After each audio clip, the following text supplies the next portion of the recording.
Assalamualaikum warahmatullahi wabarakatuh. Good morning, my students. How are you today? I hope you all in good condition. Okay, let's begin our lesson today by reciting Al-Basmalah. Bismillahirrahmanirrahim. Baiklah anak-anakku, pada hari ini kita akan mempelajari bab 9, yaitu bersuci dari hadas kecil. Silahkan kalian persiapkan buku paketnya, buka halaman 87. Pengertian bersuci. Bersuci atau taharoh secara bahasa artinya suci atau suci dari kotoran. Sementara bersuci atau taharoh menurut istilah yaitu membersihkan diri dari hadas dengan wudu, mandi atau tayamum, serta membersihkan diri dari najis yang melekat pada badan, pakaian, perkakas dan lain sebagainya dengan air atau penggantinya. Jadi apabila anak-anak sebelum sholat melakukan wudhu atau mandi atau tayamum, berarti anak-anak sedang bersuci. Selanjutnya adalah hadas. Menurut bahasa yaitu kotoran atau tidak suci. Menurut istilah yaitu keadaan tidak suci bagi seseorang sehingga menjadikannya tidak sah dalam melaksanakan ibadah tertentu.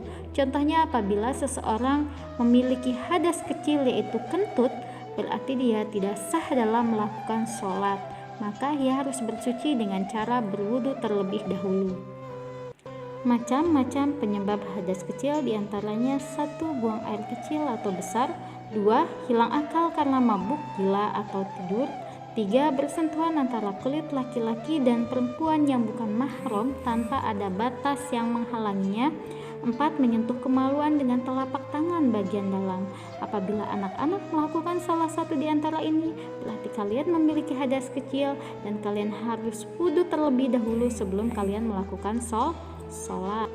Yang selanjutnya yaitu tata cara bersuci dari hadas kecil dapat dilakukan dengan 2 cara. Yang pertama wudu. Apa itu wudu?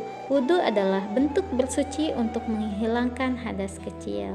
Apabila anak-anak masih memiliki hadas kecil, maka kalian harus berwudu sebelum kalian melakukan sholat atau ibadah lainnya. Adapun syarat wudu diantaranya Islam, mumayyiz. Mumayyiz adalah di mana seseorang bisa membedakan mana yang baik dan mana yang buruk. Selanjutnya, tidak berhadas besar, memakai air yang suci dan mensucikan. Air yang suci dan mensucikan adalah air yang tidak berasa, berbau, dan berwarna. Tidak semua air yang suci dapat mensucikan. Contohnya air kelapa, dia suci, bisa diminum, bersih, tetapi tidak dapat digunakan untuk bersuci.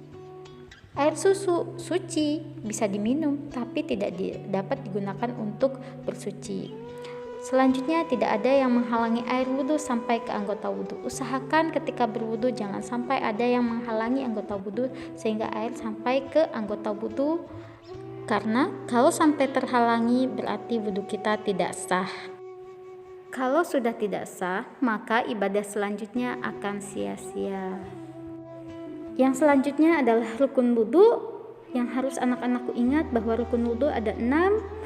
Rukun berarti harus dilakukan. Apabila ditinggalkan salah satunya, maka wudhu kalian tidak sah. Apa saja, Miss? Yaitu diantaranya 1. Niat wudhu, 2. Membasuh muka. Membasuh muka berarti seluruh bagian muka harus kalian basuh ya nak. Yang ketiga, membasuh kedua tangan sampai siku. Jangan sampai kalian membasuh tidak lengkap, hanya sebagian lengan saja, itu tidak sah ya nak. Selanjutnya membasuh sebagian rambut atau kepala. Selanjutnya membasuh kedua kaki sampai mata kaki, dan terakhir adalah tertib. Jangan sampai anak-anakku berwudu tetapi kalian acak, itu pun tidak menjadikan wudu kalian itu sah, karena tertib merupakan salah satu rukun wudu. Oke anak-anak, itu adalah rukun wudu. Nah, sekarang kita akan membahas sunnah-sunnah wudu. Apa saja sunnah-sunnah wudu itu? Di antaranya 1. Membaca basmalah. Sebelum wudu hendaknya kalian membaca basmalah terlebih dahulu. Kemudian membasuh kedua telapak tangan sampai dengan pergelangan tangan. Berkumur-kumur, menghirup air ke hidung atau dinamakan istinsyak dan mengeluarkannya lagi. istinsyar. Ya, istinsyar adalah menghirup air wudhu sampai ke hidung dan istinsyar adalah mengeluarkannya lagi.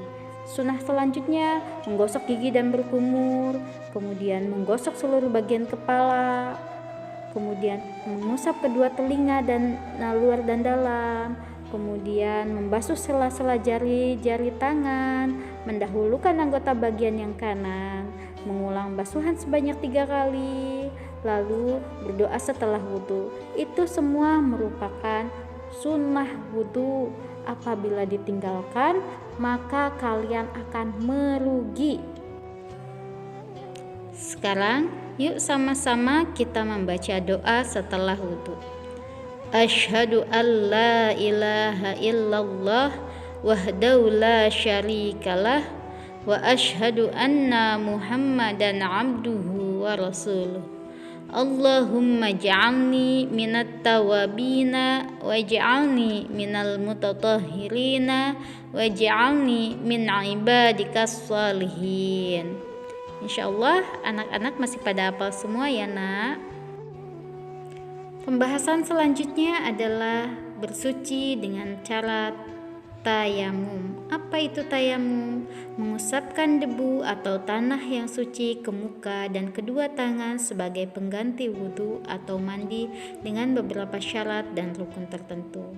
Adapun penyebab diperbolehkan tayamum diantaranya 1. Karena sakit dan tidak boleh terkena air, 2. Sedang bepergian, dan terakhir adalah tidak adanya air. Itu yang diperbolehkan bertayamum.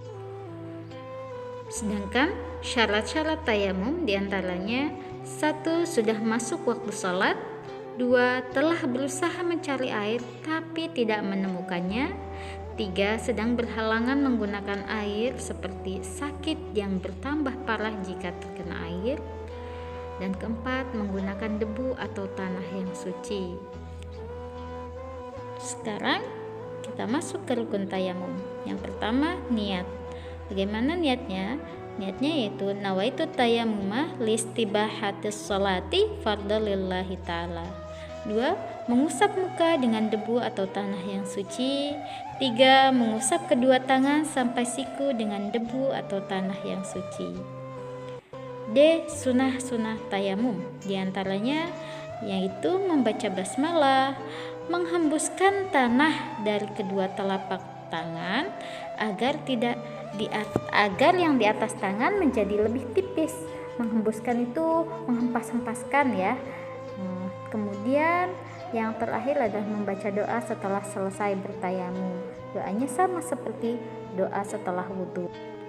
Alhamdulillah anak-anakku, materi kita di bab 9 telah selesai.